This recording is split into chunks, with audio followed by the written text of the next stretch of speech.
Senhor Presidente, me que vai na gasolina.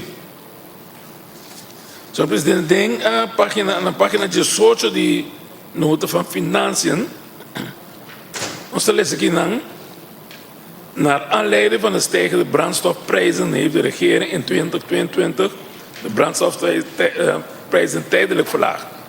Het betreft een verlaging van accijnen met 25%.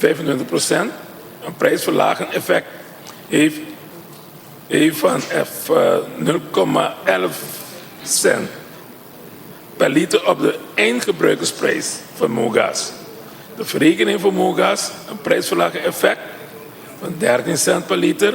Derhalve is in totaal een prijsverlagend effect van 24 cent per liter van MOGAS.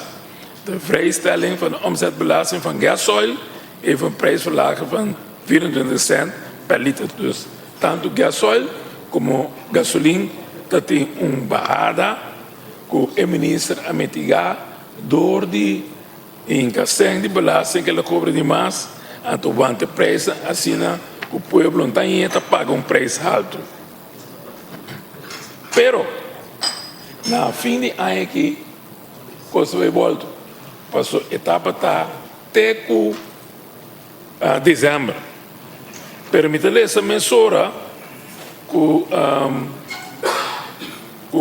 governo tem a ideia de verlengen isso aqui até fevereiro, com o mesmo preço.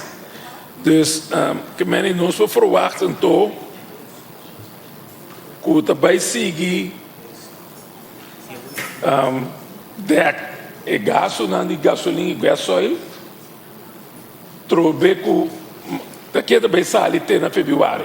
Só até na fim de ano, estava 27 milhões de dinheiro. Que também sai em total até na fevereiro. Graag wil ik er toelichting in Libanon, senhor presidente.